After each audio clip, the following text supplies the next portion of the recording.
Miroslav Antić, o čemu pričamo dok šetamo. O čemu pričamo dok lutamo u predvečerje gradom? U stvari, mi samo ćutimo i gledamo se kradom. U stvari, mi se u sebi pitamo nešto što nikom nije jasno. I sanjamo, i skitamo, i kad šmrknemo glasno.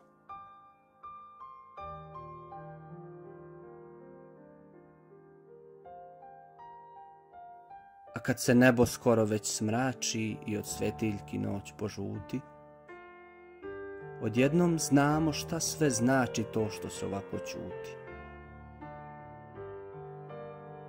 U stvari, mi to u sebi slutimo reči narasle u bezmerje, pa nam je dosta i da ćutimo i lutamo kroz predvečerje.